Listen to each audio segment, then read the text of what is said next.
Good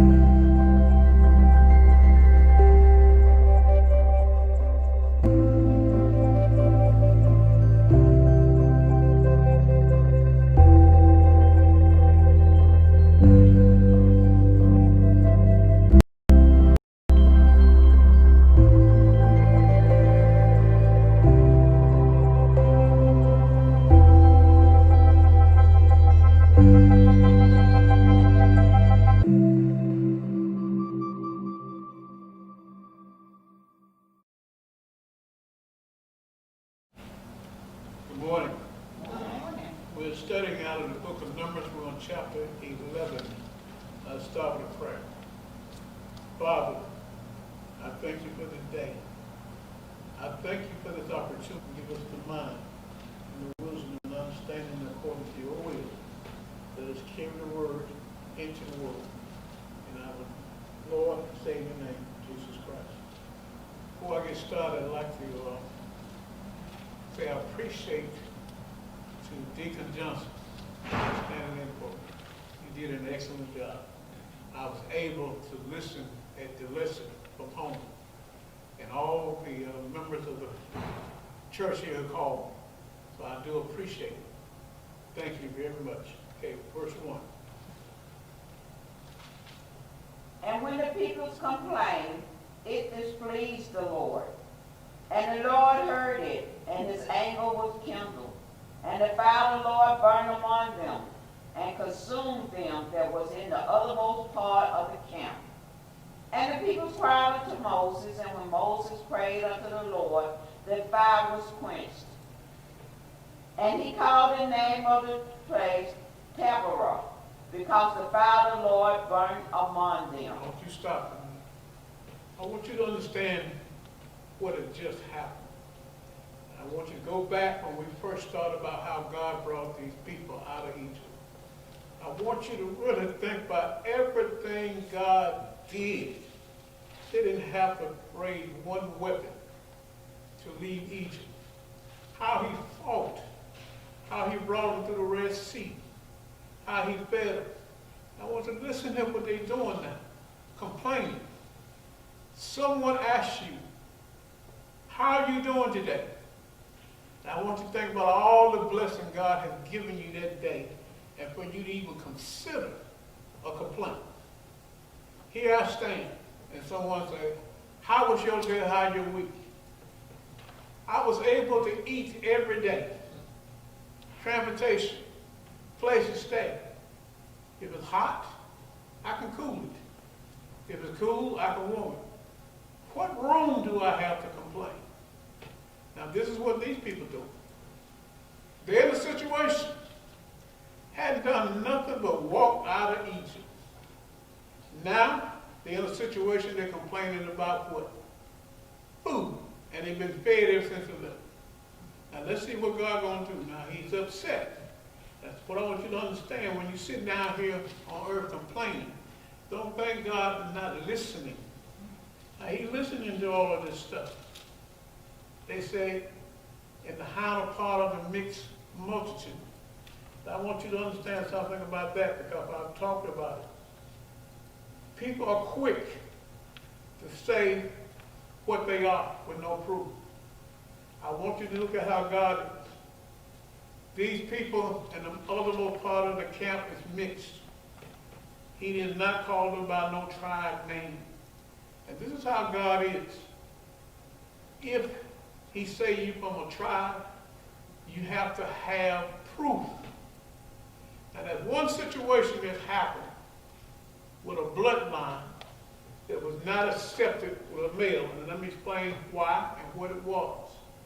Every time an Israelite man married a woman, regardless of whether she was a Canaanite or whatever, the child became an Israelite. The difference, we're going to say now, is in the priesthood. You can't marry outside of the line of the priesthood going to get another woman. Prime example, Moses. Moses had the same bloodline as Aaron. No different. He could go out and marry a Midianite woman. A Midianite woman is from Ishmael, Abraham's seed. but she's not in the bloodline of a priest. So therefore, Moses' children can never be priests. Anything besides that, if an Israelite man marry a woman, it's an Israelite. And that's why everybody can understand where we are now. You have people outside of this building and into the world claiming themselves of different tribes. No proof. Now, this is what I want you to do. I want anybody that listens to me, go read Isaiah chapter 11 and see who determines who is in what tribe. You're going to find there's no man walking around on the face of this earth with no authority to claim anybody as being in no tribe.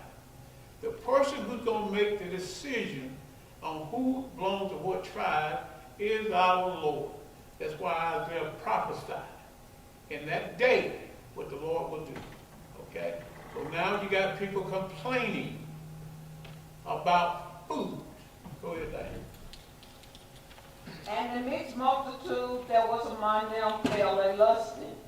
And the children of Israel also wept again, and said, Who shall give us flesh to eat? We remember the fish which we did eat in Egypt freely, the cucumbers, and the melons, and the leeks, and the onions, and the garlic. But now our soul is dried away. There is nothing at all beside this manna before our eyes. And the manna was a coriander seed, and the color thereof as the color of bdellium. And the people went about and gathered it, and ground it in mills, or beat it in a mortar, and baked it in a pan, and made cakes of it. And the taste of it was the taste of fresh oil. And when the dew fell upon the camp in the night, the manna fell upon it. Then Moses heard the people weep throughout their families, every man in the door of his tent. And the anger of the Lord was kindled greatly. Moses also was displeased. And Moses said to the Lord, Wherefore hast thou afflicted thy servant? And wherefore have I not found favor in thy sight, that thou layest the burden of all this people upon me? Have I conceived all this people? Have I gotten them, that thou shouldst say unto me, Carry them in thy bosom, as a nursing father bearing a suckling child, unto the land which thou swearest unto their fathers? When should I have flesh to give unto all this people? But they weep unto me, saying, Give us flesh that we may eat. I am not able to bear all these peoples alone, because it is too heavy for me. And if thou deal thus with me, kill me, I pray thee out of hands, if I have found favor in thy sight, and let me not see my righteousness. And the Lord said unto Moses, Gather unto me 70 men of the elders of Israel, whom thou knowest to be the elders of the peoples, and officers over them, and bring them unto the tabernacle of the congregation, that they may stand there with thee. And I will come down and talk with thee there. And I will take up the spirit which is upon thee, and will put it upon them. And they shall bear the burden of the people with thee, that thou bearest it not thyself I alone. want you to stop a minute. I want you to go back again. I want you to take a look at exactly what these people are talking about. They're in Egypt. They're slaves. Look at what they're telling Moses. We had this to eat, fish, garlic, onions, with all this food. You got us out here, and all we got is manna. And I want you to take a look. They didn't say some people. They said they was in the door of the tent. I want you to think about if you God. If you actually in that tabernacle, and knowing what you had done, and listening at this foolishness about what they want to eat. Now, if there's something you want from God, ask. Don't complain, ask. And whatever decision he makes, be grateful. I'm going to say this to you again. Take a look. 'Cause I'm thinking about all the things he did. These people in bondage. They're slaves. All the children being born going to be slaves. Nobody free. You did not fight not one battle. This God destroyed an entire army on your behalf. You walk across on dry land. You say, I'm hungry. What God do? I'm going to feed you. He tells you, I'm going to send you this bread and don't get enough for just one day. And the knuckleheads, some of them got it more than one day. Obedience is something that man has a problem with. So now he tells Moses. So Moses said, I've had it. Did I bring all of these people up? They all my responsibility. Go get your 70 men, elderly men in the camp and bring them before the tabernacle. Now what is he going to do? He said, I'm going to put the spirit that's on you on them. Now this is what I want everybody to understand. The Holy Spirit fell on all of the believers. It ain't like it is back here. How is it today you hear people constantly complaining about anything? It's raining. It's too hot. It's too cold. Just anything. I want you to understand something. I want you to think about God in the world and all the complexity and all the things that he has to deal with. And to come down to something that's petty. Now, I'm going to give you an example. I wanted to be here last Sunday. And what I did, I went to my father, and this is what I told him. I said, Father, what I have is it's small to you. If it's your will that I go, remove it. If not, if you want me to take a day, then you do so. And he made the decision. But I had enough sense to ask the question. Okay? And what I went through, I didn't complain. Why? Because all of my needs was around me. Even the individuals at this place who called me, who sent me cards to wish me well. God gave me all of this. And he brought it to my attention simply by giving me a day off. Stuff that I didn't see, but was able to see. I listened to my brother teach. I sat at my kitchen table and I listened to him. And I said to myself, who's reading? I said, it's the teens. It was no doubt in my mind. God allowed me to see this. And what I'm saying to all of us, there's nothing to complain about. I don't care what it is. There's nothing on this earth to complain about. God himself has everything fully under control. Now, we're going to take a look at these people complaining about food and see what God's going to do. And after he do what he's going to do, I want you to pay attention to what a lot of them are going to do. Go ahead, Diane. And say thou unto the people, sanctify thyself against tomorrow, and ye shall eat flesh. For ye have wept in the ears of the Lord, saying, who will give us flesh to eat? For it was well with us in Egypt. Therefore the Lord will give you flesh, and ye shall eat. Ye shall not eat 1 day, nor 2 days, nor 5 days, neither 10 days, nor 20 days, but even a whole month until it come out of your nostrils, as it be loathsome unto you, because that ye have despised the Lord which is among you, and have wept before him, saying, why came we forth out of Egypt? And Moses said, the peoples among whom I am are 600,000 footmen, And thou hast said, I will give them flesh, that they may eat a whole month. Shall the flocks and the herd be slain for them to suffice them? Or shall the fish of the sea be gathered together for them to suffice them? And the Lord said unto Moses, Is the Lord's hand waxed short? Thou shalt see now whether thy word shall come to pass unto thee or not. And Moses went out and told the people the word of the Lord, and gathered the 70 men of the elders of the peoples, and sent them round about the tabernacle.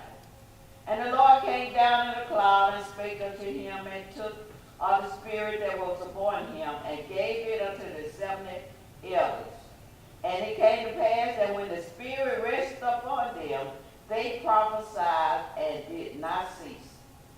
But there among two of the men in the camp, the name of the one was Eldab, and the name of the other was Medab, and the spirit rested upon them, and they was of them that was written, but went not out unto the tabernacle, and they prophesied in the camp. And there ran a young man and told Moses and said, Eldad and Medad do prophesy in the camp. And Joshua the son of Nun, the son of Moses, one of his younger men, answered and said, My Lord Moses, forbid them. And Moses said unto him, Imest thou for my sake? Would God that all the people was prophets, and that the Lord would put his spirit upon them. And Moses gat him unto the camp, he and the elders of Israel. And there went forth a wind from the Lord, and brought quails from the sea, and let them fall by the camp. And it was a day's journey on this side, and as it was a day's journey on the other side, round about the camp, and as it was 2 cubits high upon the face of the earth.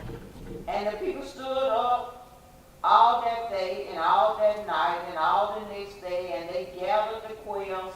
He that gathered least gathered 10 homers, and they spread all board for themselves round about the camp. And while the flesh was yet between their teeth, ere it was chewed, the wrath of the Lord was kindled against the peoples, and the Lord smote the people with a very great plague.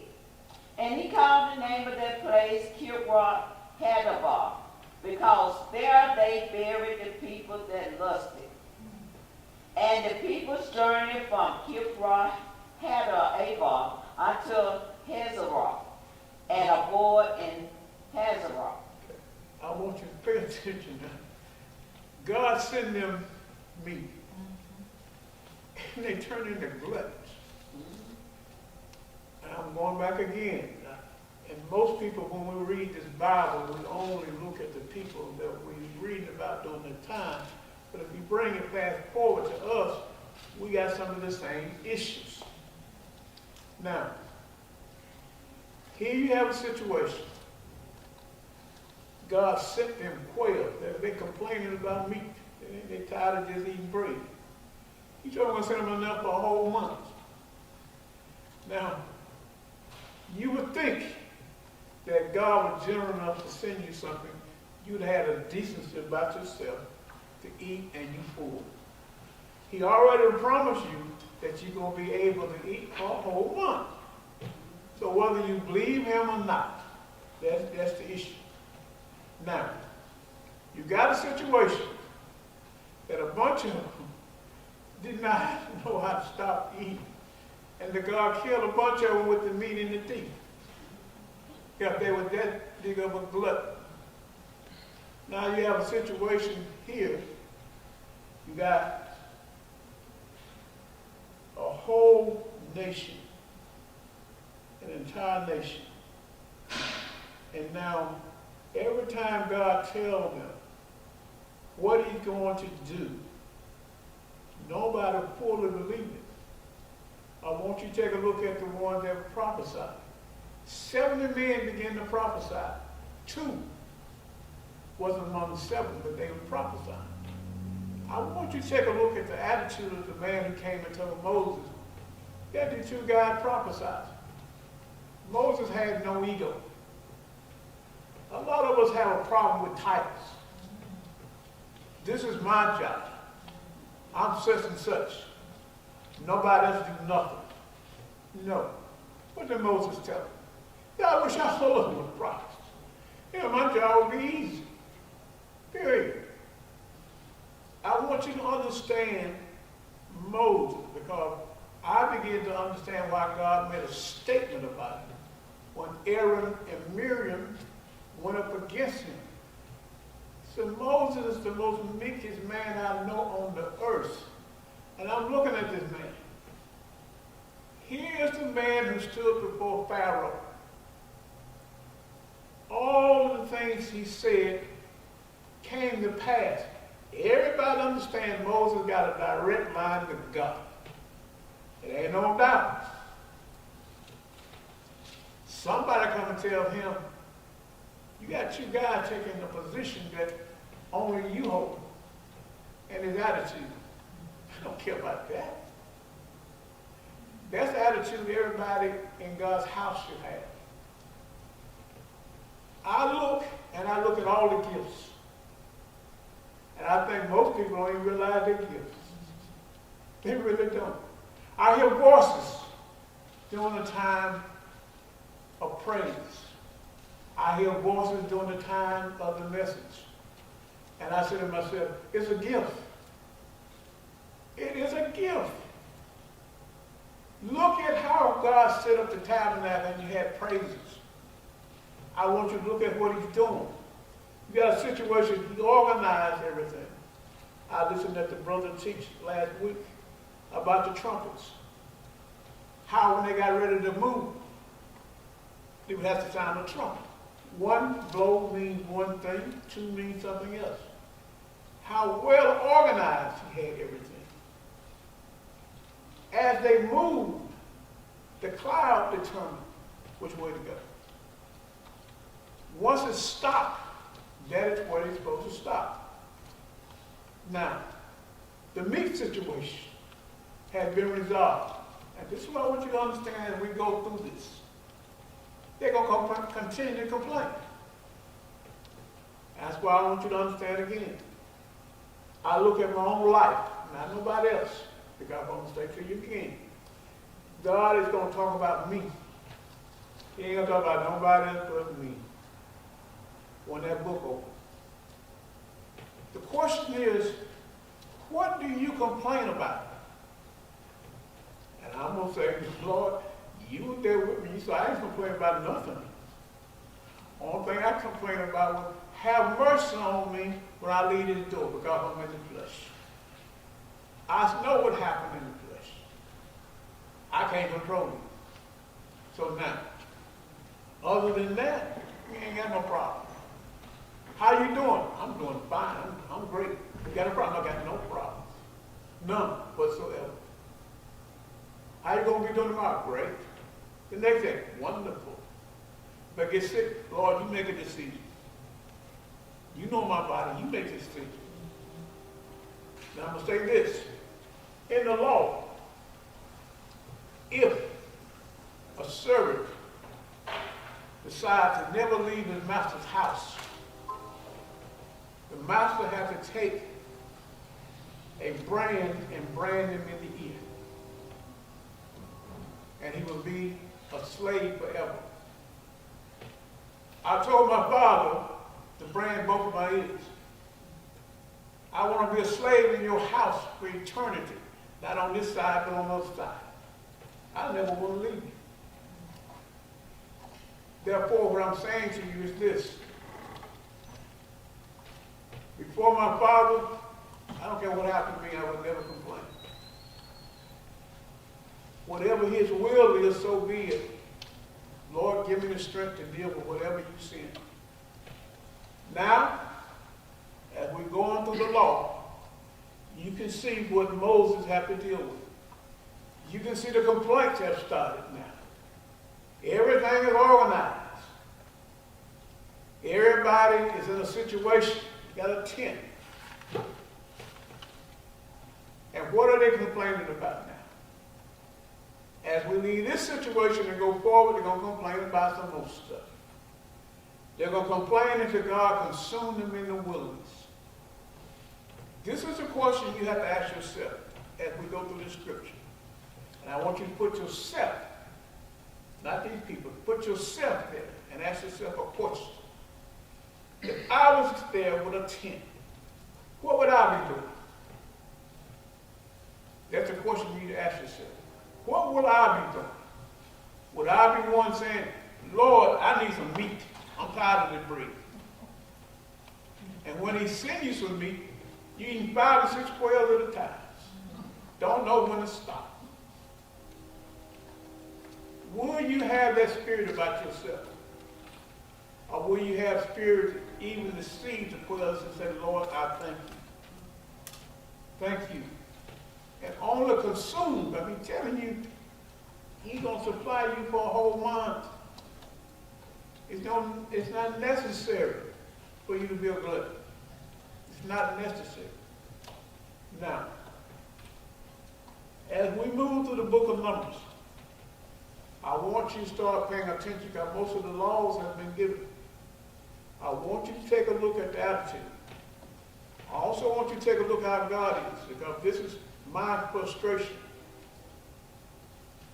When God will tell a person what to do and have Moses to record it, and how another person would let a man or woman come and tell them something different. And they will do it. I'm going to say this and I'm going to open up a question. Mixed multitude. Now this is where we are. It is mind-boggling to me. Anybody jump up and say, I am from this tribe. Ain't got no proof. No bloodline proof. And you go to them and say, give me proof, they're going to get upset. Upset. When you're dealing with your father, I'm just telling you now, believe whatever you want. If he say you from the tribe of Judah, if he said, he going to have a bloodline. Trust me. I can jump up and down all day and say I'm from the tribe of Judah.